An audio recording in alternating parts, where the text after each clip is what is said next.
Olá, meus amigos. Um bom dia, uma boa tarde, uma boa madrugada para você, tranquilo? Para quem não me conhece, eu sou Cacel Leite, perito contábil e nerd nas horas vagas. E seja muito bem-vindo a mais um vídeo do canal, a mais esta Bate-Caverna. Pessoal, mês de julho, mês de junho passou aí voando, né? E mês de julho, hoje dia 4, né? Dia que estou gravando esse vídeo. Então, basicamente, a gente já atravessou mais da metade deste ano, né? Não li tudo que eu queria ler no mês de junho que passou. Isso a gente vai fazer logo no próximo vídeo, né? Lidos e não lidos do mês. Mas eu li um livro que eu já tinha uma curiosidade para ler, né? E confesso que superou as expectativas e até um pouco mais. Então, hoje vai ser um vídeo mais leve, aquele vídeo que a gente gosta de fazer, que é o vídeo sobre resenhas literárias. Pessoal, antes de mais nada, esquece de curtir o vídeo, comente alguma coisa, bate aí, alguma coisa, já ajuda demais. O YouTube não recomenda nossos vídeos, não tem recomendado, o alcance dá muito pouco. Então qualquer interação que você faça com o vídeo ajuda bastante esse canal. Se você puder ajudar esse canal com qualquer valor em Pix, uma vez que ele ainda não é monetizado, Pix é esse que aparece na sua tela. Lembrando que nesse mês de julho a gente vai continuar com aquela nossa promoção, né? Do sorteio, incluindo o tabuleiro do Rick e Morty e alguns livros, encapador e camisas personalizadas. Até porque mês de junho a gente não teve ainda o público que a gente queria participando, né? E pessoal, o livro de hoje, imagina uma situação apocalíptica, uma situação distópica. Afinal, a gente teve aí recentemente a nossa história do Covid, né? Que de vez em quando ele começa ainda daquelas palpitadinhas de querer reaparecer. Não me duvido daqui a um tempo jogar esse vírus de novo no ar, né? Mas teoria da conspiração à parte, claro, né? Mas imagina, não vou dizer nem futuro distópico, imagina uma situação distópica onde os animais se tornaram tóxicos para o ser humano. Então qualquer contato, qualquer ferimento, contato com saliva, pelo do animal pode ser fatal, porque os animais foram acometidos por um vírus e esse vírus não é letal para os animais, mas é letal para os seres humanos. Então, essa é a premissa de Meu Saboroso Cadáver. Opa, cabeça baixa. Meu Saboroso Cadáver. E claro, né? Qual a saída para você comer carne, já que você não pode comer qualquer tipo de outro animal? Comer outra pessoa, literalmente, tá? Não vai pensar besteira. Literalmente você comer outra pessoa. Então esse livro aqui da Dark Side Books, né? Claro, aquele livro da Dark Side Books dispensa comentários com relação a sua beleza mesmo, a forma como ele é construído, né? E a capa ela é bem sugestiva, né? Uma pessoa, vamos dizer, animalizada, né? Com uma pequena abertura de uma carne moída, né? E atrás um moedor de carne. Então, pessoal, esse livro ele vai se basear nisso, né? Onde no mundo distópico não é mais possível consumir qualquer carne animal e a saída realmente é você recorrer ao canibalismo. Falando do livro mesmo em si, Meu Saboroso Cadáver, eu não conhecia essa autora, é uma autora argentina. O livro Saboroso Cadáver, eu sinto falta, por exemplo, aqui do nome na lateral. Não tem assim qualquer descrição do nome do livro. Isso às vezes me incomoda, sabe? A não ser quando você abre o livro para ver, aí você vê o nome, né? Meu Saboroso Cadáver e o nome da autora. Com a diagramação, não tem muito o que reclamar. Acredito que poderia ter dado um espaçamento maior às vezes. Essa página aqui até que tem um bom espaçamento, mas algumas páginas às vezes é muito junto, entendeu? Agora essa autora aqui, ela tem uma forma de escrita que eu não estava acostumado. Por exemplo, ela não floreia muito. Já no começo da história, ela já vai identificando o cenário, o personagem. Basicamente aqui, todo o livro ele vai, digamos aí, se basear em 4 personagens principais, digamos assim, o restante são personagens secundários. E essa autora, ela não mede muito palavras, digamos assim, ela é bem direta, objetiva, frases curtas, mas naquela frase longa, e até os diálogos, ela começa um diálogo, uma fala em seguida de outras, né? Tipo, não tem uma travessão, não tem uma identificação, então às vezes, em algumas situações, mas foram poucas, né? E que às vezes eu me perdia, não sabia quem era quem estava falando naquela hora ali, então tinha que pegar a história para ler, né? Agora uma coisa bem interessante, vocês verem algumas avaliações desse livro. Esse livro a gente poderia dizer o quê? A vingança dos veganos? Só que é uma situação apocalíptica, digamos assim, distópica, onde o canibalismo ele meio que foi legalizado, porque você não tem outra forma de consumir proteína. Acho que os veganos seriam os primeiros a substituir talvez os bois, né, os gatos. Nada contra os veganos, ainda vai se ofender, hein?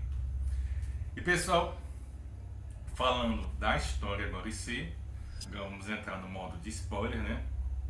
Esse livro aqui, ele vai contar a história do Marcos Tejo, que era, digamos, proprietário de frigorífico, um frigorífico que passou de pai para filho, e digamos que o surgimento do vírus surgiu quando ele era criança. Quando ele era criança, de repente o mundo começou a passar por isso.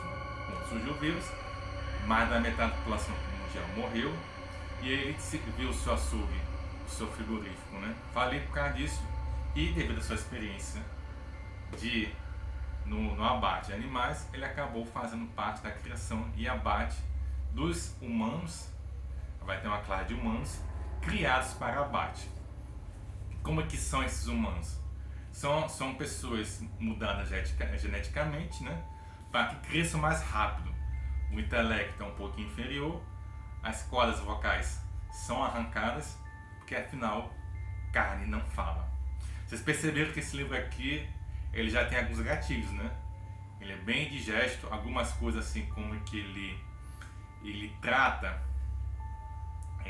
assim a questão da desumanização daquelas pessoas que estão sendo utilizadas como alimento, né? E até também aquelas pessoas que têm nome, né? Que não foram criadas para alimento, né? Como também tem o toque de recolher. E se elas ultrapassarem, elas não respeitarem o toque de recolher, elas podem ser assassinadas, canibalizadas.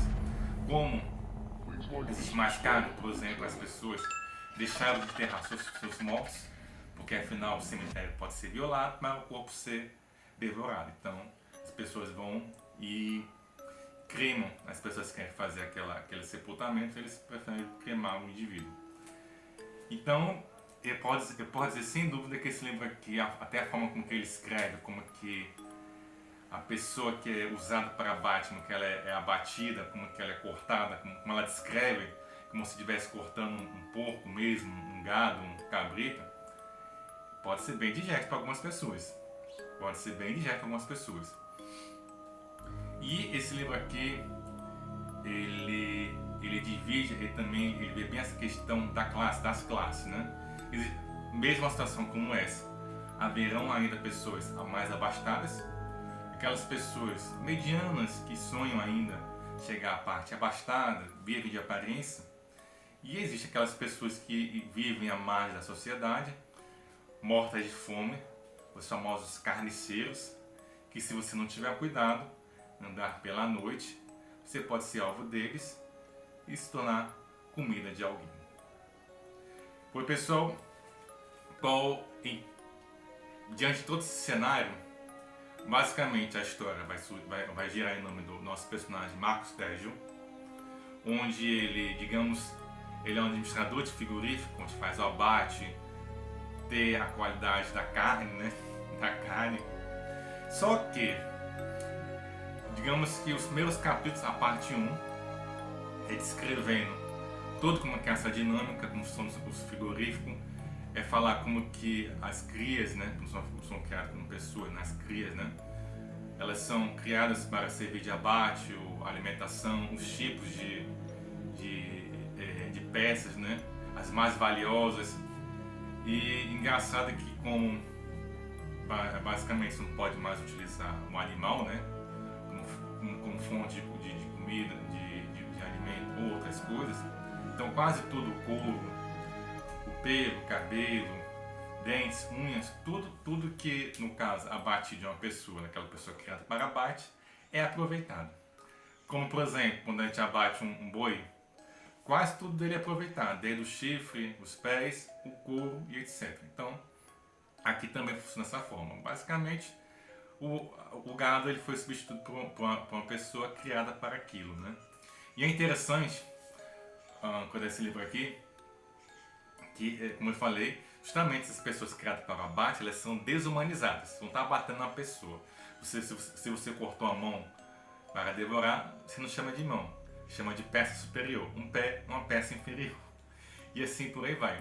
Você se lembra quando teve o Holocausto? Uma das primeiras premissas, ou dos gulags, né? Uma das primeiras premissas das pessoas que iam para esses lugares, né? Que era um lugar de abate, era um campo de trabalho forçado.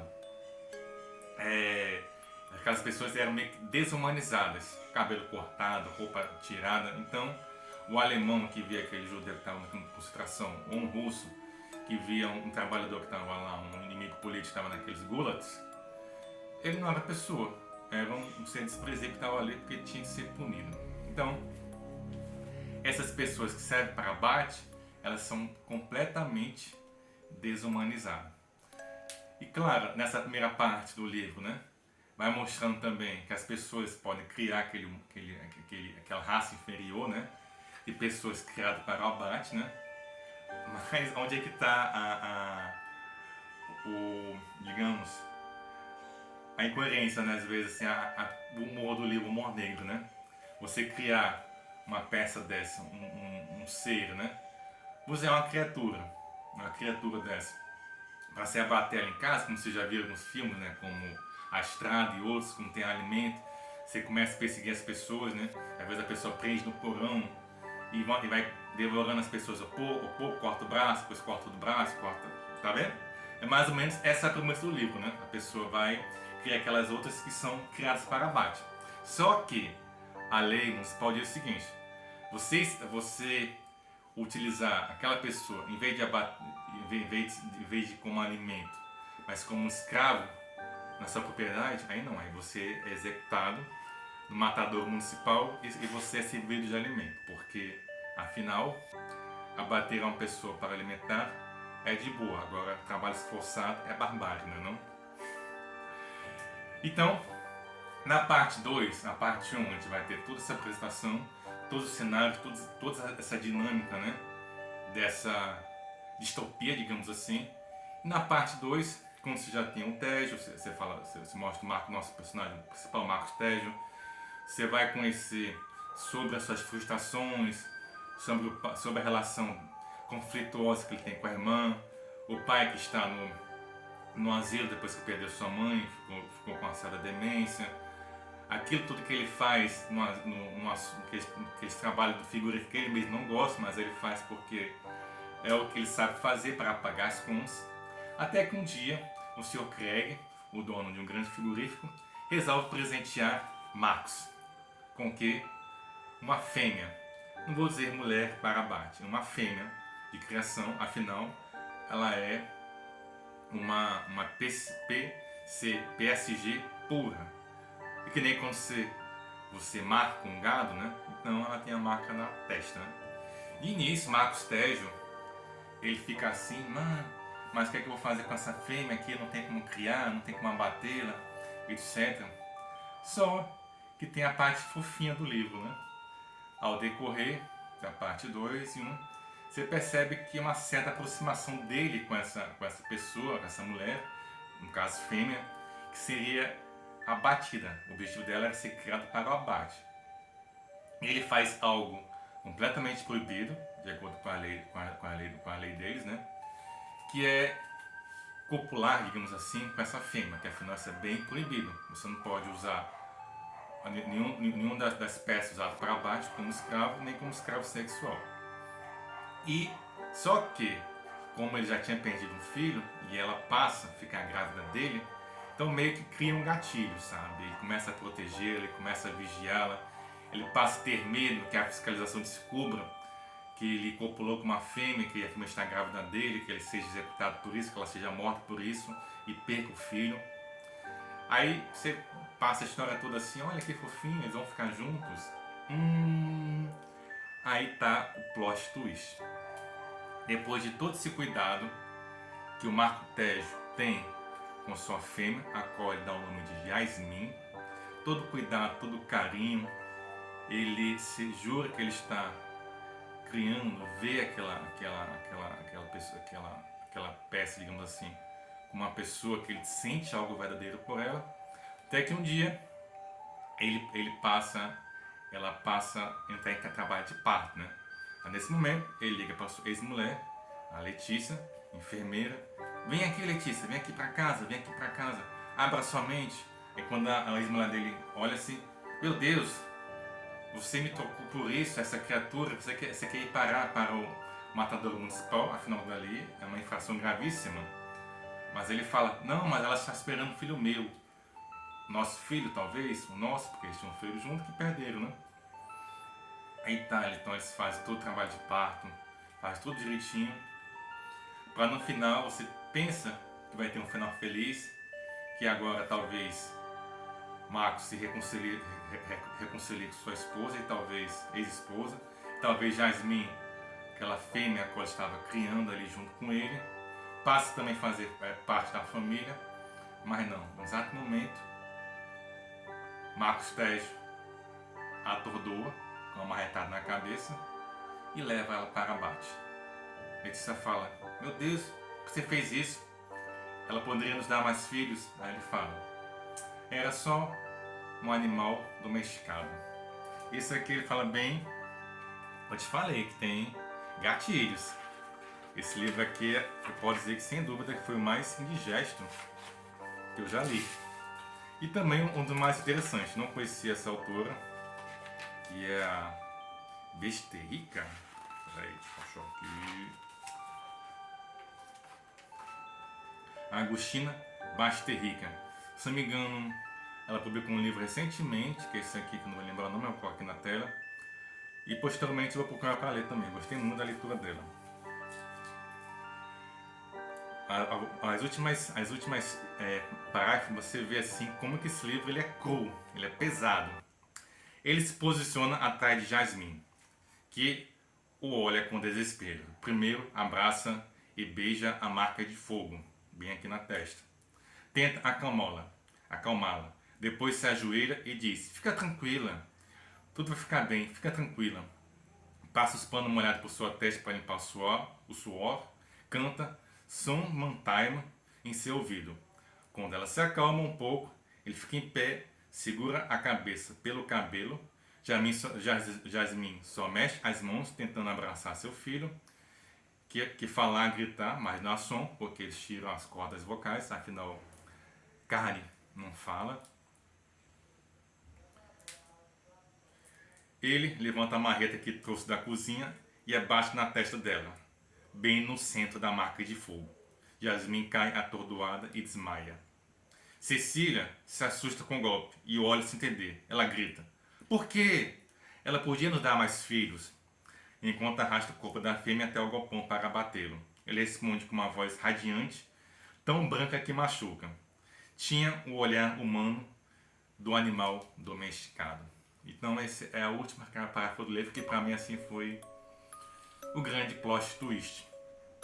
E fora outras passagens também, que é bem pesado também, quando o caminhão do frigorífico está indo, né?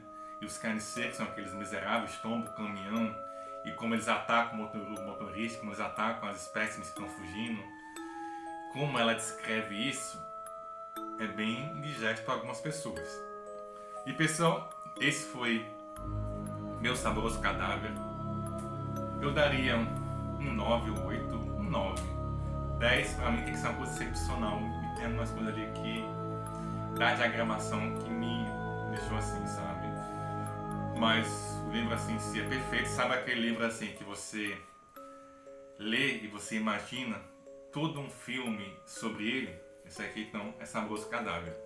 Não sei se de repente pode ser uma leitura que todo mundo gosta, porque tem realmente a cena mais pesada. Claro, você não lê um livro pesado é como você assistir um filme, né? Você está lendo aqui, as imagens se formam na sua cabeça. Então pode ser que para algumas pessoas não possa ser uma leitura agradável, mas acho que para a maioria dos leitores, né, vai ser sim um bom livro. É um livro que o pessoal consegue ler em pouco tempo. Se não parasse tanto, né? Então pese tanta leitura, acho que talvez em 1 ou 2 semanas é o suficiente para você ler. Então, pessoal, esse foi Saboroso Cadáver.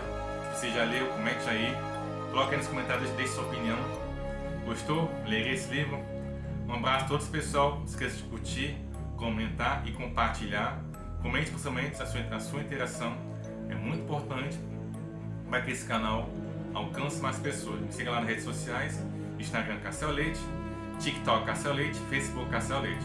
Um abraço a todos, pessoal, e até o próximo vídeo.